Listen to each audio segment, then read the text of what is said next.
जय श्री कृष्णा दोस्तों हम अपने पीजीवीपी के टॉपिक को कंटिन्यू करते हैं और आगे की तरफ बढ़ते हैं।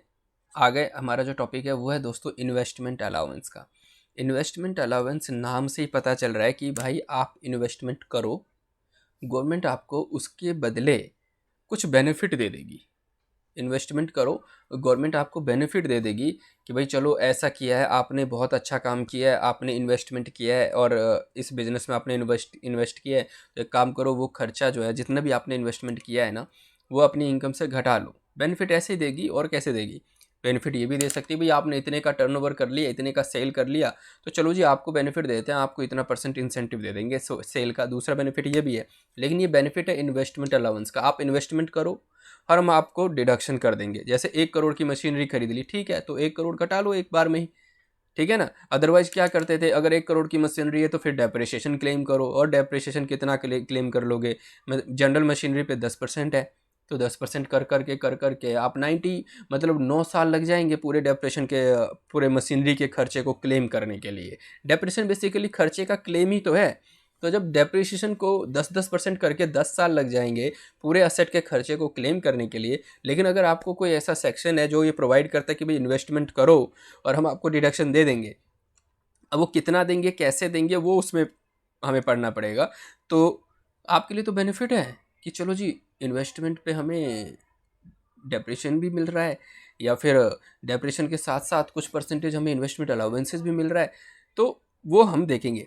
लेकिन ये ऐसे सेक्शंस तब आते हैं किसी भी लॉ में या इनकम टैक्स में, खासकर जब कोई इलेक्शन होने वाले होते हैं उस स्टेट में। तो चलो जी वहाँ के बिजनेसमैन और को थोड़ा सा मोटिवेट करने के लिए या अपनी पार्टी के फेवर में कुछ करने के लिए ऐसा करते हैं। तो देख लेते हैं। Investment allowance for acquisition and installation of new plant and machinery in notified backward area in Andhra Pradesh, Bihar, Telangana और वेस्ट बंगाल। मतलब सेक्शन 32 AD पढ़ रहे हैं, जिसमें ये कह रहा है कि जो आंध्र प्रदेश है, बिहार है, तेलंगाना है और वेस्ट बंगाल है, इन सब एरिया में जो नोटिफाइड बैकवर्ड एरिया, इसको बैकवर्ड एरिया डिफाइन कर दिया, नोटिफाई कर दिया इनकम टैक्स में। और अगर इसमें आप न्यू प्लांट एंड मशीनरी, एक सेकंड,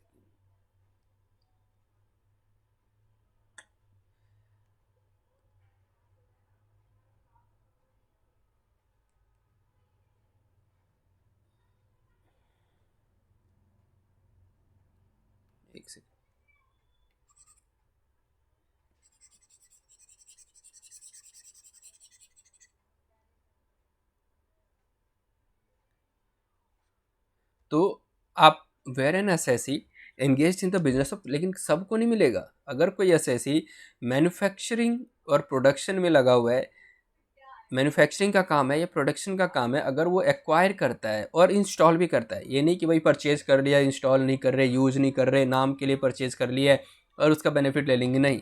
आप कोई नया एसेट, न्यू एसेट एक्वायर कर रहे हो, इंस्टॉल कर रहे हो ड्यूरिंग 1 अप्रैल 2015 से लेके 31 मार्च 2020 तक, तो आपका 51%, सॉरी 15%, 15% जो टोटल एक्चुअल कॉस्ट होगा ना, अगर 1 करोड़ की मशीनरी है तो उसका 15% कितना होगा? 15 लाख रुपए। वो आपको डिडक्शन मिल जाएगा जिस साल में आपने उसको इंस्टॉल किया है। तो सर न्यू असेट का मतलब क्या होता है? तो for the purpose of this section, new asset means a new plant और machinery but does not include, मतलब न्यू असेट का मतलब होता है न्यू प्लांट और मशीनरी, बट उसमें क्या क्या इंक्लूड नहीं है। कोई भी प्लांट एंड मशीनरी जो आपने पहले इंस्टॉल किया है, जिसको पहले ही यूज कर चुके हैं, या फिर इंडिया में या फिर आउटसाइड इंडिया किसी अदर पर्सन के द्वारा, किसी और पर्सन के द्वारा अगर उसको पहले यूज किया हुआ है उस असेट को, मशीनरी को, चाहे वो इंडिया में या फिर इंडिया के बाहर, तो वो न्यू असेट में क्वालिफाई नहीं करेगा, उसको नया असेट नहीं माना जाएगा। बी एनी प्लांट और machinery installed in any office premises और any residential accommodation including accommodation in the nature of guest house, मतलब ऑफिस में या गेस्ट हाउस में या फिर रेजिडेंशियल एकोमोडेशन है, उन सब जगहों पे अगर कोई भी मशीनरी इंस्टॉल हुआ है तो उसके लिए भी आपको डिडक्शन नहीं मिलेगा, इन्वेस्टमेंट अलाउंसेज नहीं मिलेगा। मतलब आपको फैक्ट्री में या फिर प्लांट में इंस्टॉल करना होगा। See any office appliances including computer और कंप्यूटर सॉफ्टवेयर, कोई भी कंप्यूटर या फिर कंप्यूटर सॉफ्टवेयर अगर आप ले रहे हो तो भी उसका डिडक्शन नहीं मिलेगा। एनी व्हीकल, कोई गाड़ी ले रहे हो उसका भी नहीं। शिप और एयरक्राफ्ट, जहाज़ का या हवाई जहाज़ का भी नहीं। If any plant or machinery the whole of the actual cost of which is allowed as deduction, कोई भी प्लांट एंड मशीनरी जिसकी एक्चुअल कॉस्ट की डिडक्शन आपको या तो डेप्रेशन के तौर पे पहले ही मिल गई है या फिर अदरवाइज पीजीबीपी के किसी और सेक्शन में आपको पहले ही डिडक्शन मिल चुकी। मान लेते हैं साइंटिफिक रिसर्च है एक सेक्शन, साइंटिफिक रिसर्च में ये होता है कि आप साइंटिफिक रिसर्च करने के लिए कोई अगर मशीनरी खरीदते हैं और फिर उसको आप यूज़ करते हैं, उस मशीनरी का 100% डिडक्शन पहले ही साल में मिल जाता है, तो फिर उसका आपको यहाँ नहीं मिलेगा, डिडक्शन आपने पहले ही ले लिया है ना। ठीक है, तो अब पढ़ते हैं जी आगे।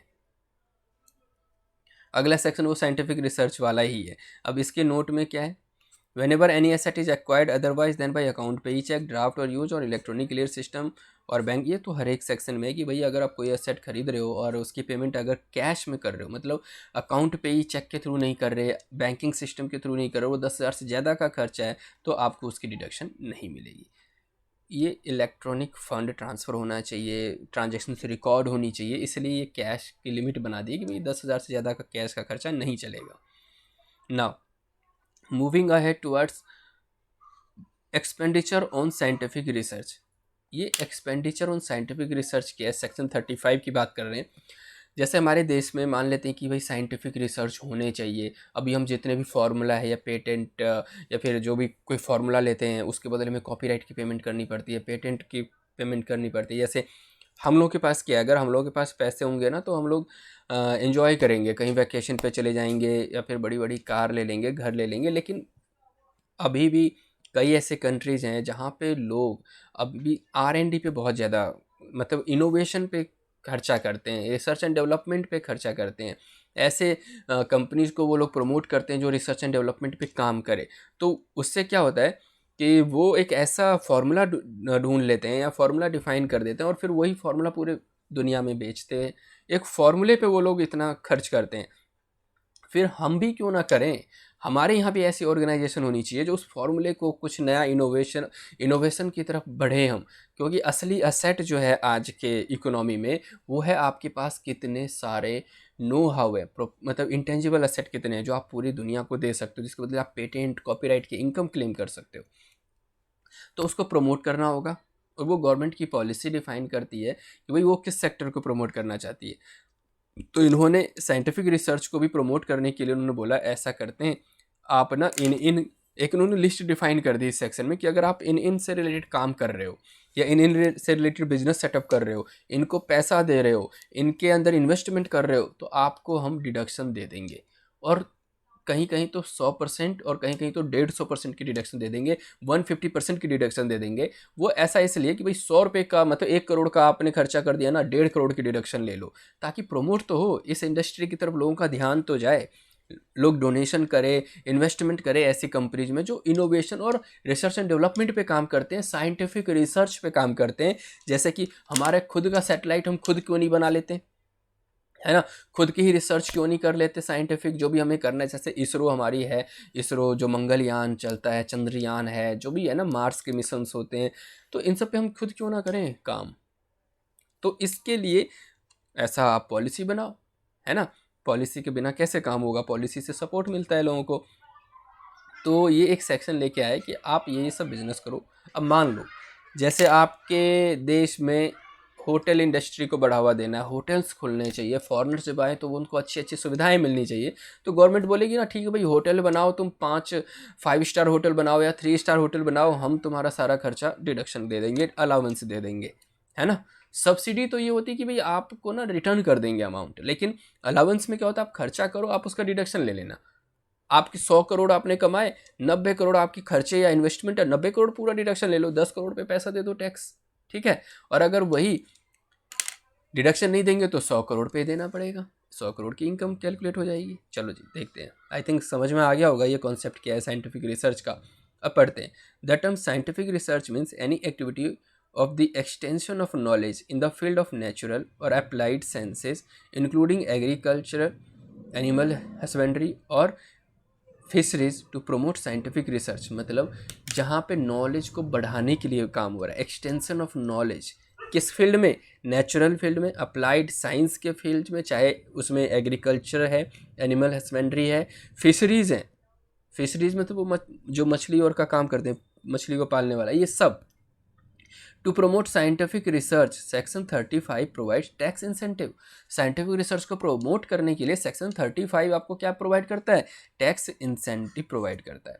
Now following is the classification of such expenditure which are deductible under section 35। अब वो कौन कौन से खर्चे हैं उनकी डिडक्शन की पूरी लिस्ट दी गई है। Now first, revenue expenditure incurred by the assessee himself. मतलब असेसी मैं हूँ और मैं खुद ही ऐसे खर्चे कर रहा हूँ, तो ये रेवेन्यू एक्सपेंडिचर क्या है? देखो, एक्सपेंडिचर तो दो तरीके के होते हैं, पहले आपको पता होगा। एक होता है कैपिटल एक्सपेंडिचर और एक होता है रेवेन्यू एक्सपेंडिचर, है ना। कैपिटल एक्सपेंडिचर मतलब प्लांट बिल्डिंग सेट कर लिया, बिल्डिंग लैंड पे खर्चा कर दिया। रेवेन्यू एक्सपेंडिचर भाई मशीनरी पे खर्चा कर दिया, ऐसे खर्चे से रेवेन्यू जनरेट हो। तो इसके लिए पहला ही पॉइंट है कि रेवेन्यू एक्सपेंडिचर अगर आपने किया, एसएससी ने खुद किया, तो 100% डिडक्शन मिल जाएगी if such research related to the business. लेकिन वो रिसर्च किससे रिलेटेड होना चाहिए? बिजनेस से। लेकिन सवाल ये उठता है कि सर अगर प्री कमेंसमेंट पीरियड हो, जो पीरियड पहले ही कमेंस हो गया उससे रिलेटेड अगर हो, तो revenue expenses other than expenditure on providing requisite to employ including before the commencement of business but within 3 years immediately before the commencement of business on scientific research related to the business are deductible in the previous year in which the business.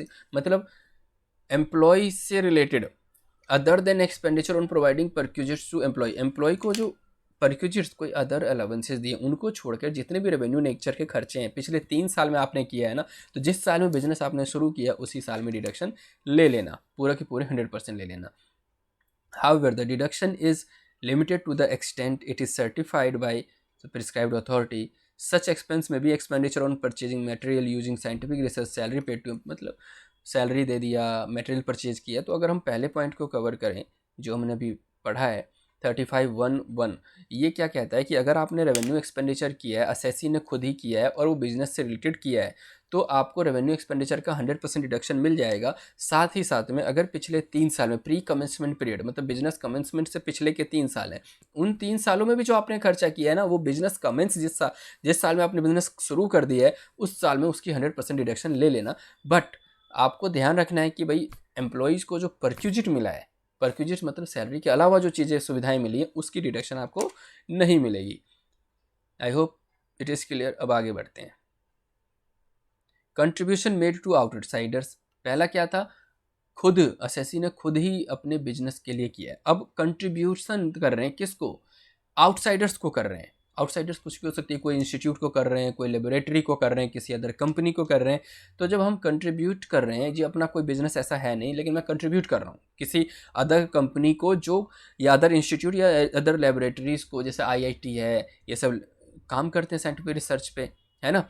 तो आपको कितना deduction मिल जाएगा तो देख लेते हैं। Where the assessee does not himself carry on research, वो खुद ही रिसर्च का काम नहीं कर रहा है, but makes contribution to other institutions, दूसरे इंस्टीट्यूशन को कंट्रीब्यूट कर रहा है for this purpose, a weighted deduction is allowed. तो क्या मिलेगा deduction? Deduction allows is 150% of any sum paid to approved research association which has as its subject undertaking of scientific research related to unrelated to the business of person। मतलब ये आपके business से related है या नहीं है। अगर आप किसी अप्रूव्ड रिसर्च एसोसिएशन को पैसा दे रहे हो, चाहे वो आपके बिजनेस से रिलेटेड साइंटिफिक रिसर्च कर रहे हैं या नहीं कर रहे हैं, कोई मतलब नहीं है, आप डिडक्शन ले लेना, 150% ले लेना। 1 करोड़ का अगर कंट्रीब्यूशन दे रहे हो तो 1.5 करोड़ की डिडक्शन आप ले लेना। ये जो हम 150% वाला देख रहे हैं ना, अभी अगर प्रेजेंटली बात करूँ 2021 की बात करूँ, जो अभी फाइनेंशियल हमारा अभी ख़त्म हुआ है, क्लोज हुआ है, या फिर 21-22 की बात करूँ जो अभी चल रहा है, इसमें ये 150% अब है नहीं, अभी 100% का ही डिडक्शन मिल रहा है। बट पहले जब ये सेक्शन आया था उस टाइम बहुत ही अच्छे तरीके से ज़्यादा से ज़्यादा डिडक्शन देने की कोशिश की, भाई ज़्यादा करो काम, आप फटाफट से बिजनेस या ये इंडस्ट्री सेटअप हो जाए। तो पहले में आपने अप्रूव्ड रिसर्च एसोसिएशन को दे दिया, चाहे आपके बिजनेस से रिलेटेड है या नहीं, आपको 150% की डिडक्शन मिल जाएगी। अब दूसरा क्या है? 150% का ले लेना अगर आप अप्रूव्ड यूनिवर्सिटी, कॉलेज और अदर इंस्टीट्यूट को दे रहे हो, साइंटिफिक रिसर्च के लिए दे रहे हो, चाहे वो आपके बिजनेस से रिलेटेड है या नहीं, आप वहाँ भी 150% ले लेना।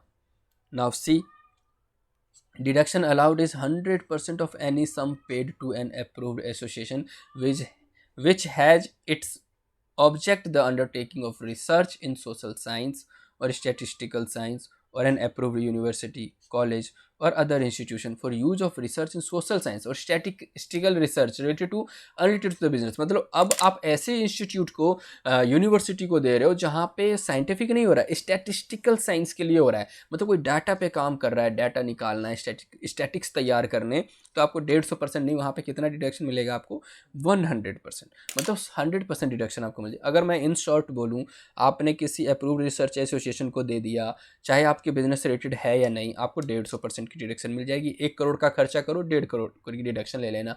अगर आपने किसी यूनिवर्सिटी कॉलेज को दे दिया, साइंटिफिक रिसर्च के लिए दिया, आपके बिजनेस से रिलेटेड है या नहीं है, आप दे दो, वहाँ भी 150% की डिडक्शन ले लेना। अगर लेकिन आपने किसी इंस्टीट्यूट, कॉलेज, यूनिवर्सिटी, एसोसिएशन को दे दिया, लेकिन साइंटिफिक नहीं, स्टैटिस्टिकल रिसर्च के लिए दे रहे हो, कितना स्टैटिस्टिकल रिसर्च के लिए दे रहे हो, तो आपको कितना डिडक्शन मिलेगा? 100% का डिडक्शन आपको मिलेगा। अब आगे बढ़ते हैं, ये सब रेवेन्यू एक्सपेंडिचर की बात हो रही थी। अब देखते हैं कैपिटल एक्सपेंडिचर की सर डिडक्शन मिलेगी या नहीं मिलेगी।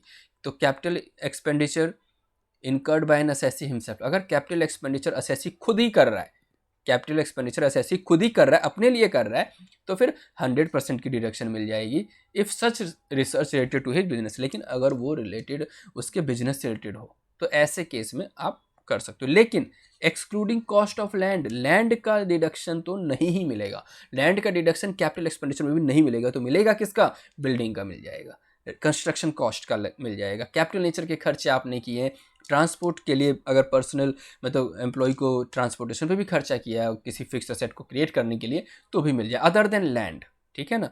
तो सर पिछले 3 साल में जो भी खर्चा किया ना, उसकी भी डिडक्शन कमेंसमेंट के ईयर में ले लेना, जैसे आप रेवेन्यू का ले रहे थे। ठीक है? डिडक्शन तब भी मिल जाएगा जब वो asset not put to use for research and development purpose during the previous, मतलब आपने खरीद लिया, पुट टू यूज नहीं हुआ है, कैपिटल असेट की बात हो रही, तो भी आप डिडक्शन ले लेना, क्योंकि पर्पज तो आपका वही है। No deduction by way of depreciation is admissible in respect of an asset used in scientific research. अगर किसी असेट का आपने साइंटिफिक रिसर्च वाले सेक्शन में, सेक्शन 35 में, जो हम सेक्शन अभी पढ़ रहे हैं, एक सेकंड, सेक्शन 35 में अगर आपने डिडक्शन ले लिया, तो आपको डेप्रिसिएशन नहीं मिलेगा, एडिशनल डेप्रिसिएशन भी नहीं मिलेगा। तो ये चीज़ याद रखना। इन्वेस्टमेंट अलाउंस भी नहीं मिलेगा, क्योंकि 100% तो आप ऑलरेडी यहाँ पे डिडक्शन ले चुके हो। 150% की मतलब सॉरी, कैपिटल असेट पे तो 100% ही है, रेवेन्यू पे 150% है। तो जब 100% डिडक्शन आपने ले लिया साइंटिफिक रिसर्च में, तो फिर उस पर डेप्रिसिएशन नहीं मिलेगा। अगर आप वही एसेट कोई बेच रहे हो, उस पर्पस के लिए आपने यूज़ नहीं किया, तो जो डिडक्शन आपको ऑलरेडी मिली है सेक्शन 35 में, उस पर आपको टैक्स देना पड़ेगा। The excess of sale price over cost of acquisition is chargeable to capital gain. मतलब ये, इसमें 2 चीज़ें आ जाएंगी। अगर आपने 100 करोड़ का मशीनरी खरीदा, ठीक है, और आप बेच कितने में रहे हो? 150 करोड़ में, तो ये जो 50 करोड़ का डिफरेंस है, वो तो कैपिटल गेन में चला जाएगा। सॉरी, बिल्डिंग की बात कर रहा हूँ मैं, मशीनरी की नहीं, मशीनरी रेवेन्यू एक्सपेंडिचर है। अब 100 करोड़ का ऑलरेडी आपने डिडक्शन ले लिया है पीजीबीपी में, तो ये 100 करोड़ पीजीबीपी में टैक्सेबल हो जाएगा। 50 करोड़ जो है वो कैपिटल गेन में हो जाएगा, और जो 100 करोड़ है वो पीजीबीपी में डिडक्शन आपने लिया है, क्लेम किया है, तो उसकी डिडक्शन यहाँ पे अब टैक्स हो जाएगा अगर आप बेच देते हो तो। नाउ फोर्थ है कंट्रीब्यूशन टू नेशनल लेबोरेटरी। अगर आईआईटी इंस्टीट्यूट को अगर आप देते हो, कोई पैसा देते हो, मतलब कंट्रीब्यूट करते हो, तो 150% की डिडक्शन मिल जाएगी। अगर आप नेशनल लेबोरेटरी आईआईटी को देते हो, तो 150% की डिडक्शन मिल जाएगी। Fifth, expenditure on in house research and development, मतलब खुद ही रिसर्च कर रहे हो, खुद ही रिसर्च एंड डेवलपमेंट पे खर्चा कर रहे हो, इन हाउस, इन हाउस मतलब अपनी ही कंपनी में, अपने ही यूनिट में, तो आपको डिडक्शन कितने का मिल जाएगा? 150% का डिडक्शन मिल जाएगा। लेकिन वो सबको नहीं मिलेगा, उसके लिए टैक्स पेयर को क्या होना चाहिए? कंपनी होना चाहिए, और वो कंपनी मैन्युफैक्चर और प्रोडक्शन का काम करे, ठीक है ना, और वो साइंटिफिक रिसर्च और एक्सपेंडिचर पे ही काम करे, कैपिटल नेचर हो, रेवेन्यू नेचर हो, बट लैंड और बिल्डिंग को छोड़ के। The research and development facilities approved by the prescribed authority. जो रिसर्च एंड डेवलपमेंट है फैसिलिटी है, वो अथॉरिटी से अप्रूव होना चाहिए। अब लेकिन सर आपने वहाँ पे लैंड भी छुड़वा दिया, बिल्डिंग भी, क्योंकि बिल्डिंग का डिडक्शन नहीं मिलेगा, मिलेगा बिल्डिंग का 100% ही मिलेगा, ठीक है, और लैंड का तो मिलेगा ही नहीं, जैसा हमने पहले पढ़ा है।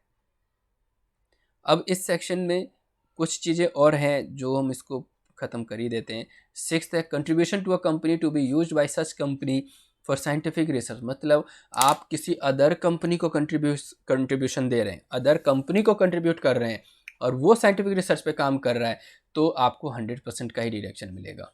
अगर आईआईटी को करते 150 का, दूसरे साइंटिफिक रिसर्च एसोसिएशन अप्रूव्ड को करते तो 150% का, अगर किसी यूनिवर्सिटी को कर देते 150, लेकिन यहाँ पे किसी कंपनी को कर रहे हैं तो 100% का ही डिडक्शन मिलेगा। बाकी सब चीज़ें सेम है, उनका जो जिस कंपनी को आप कर रहे हो उसका ऑब्जेक्टिव होना चाहिए साइंटिफिक रिसर्च का। तो ये आप पढ़ लेंगे। Carry forward set of deficiency in subsequent year, अगर कोई रह जाता है डिडक्शन क्लेम करने से तो आप कैरी फॉरवर्ड उसको कर सकते हो, जैसे अनएब्जॉर्ब डेप्रिसिएशन को आप करते हो, ऐसे ये भी आगे के सालों के लिए चला जाएगा।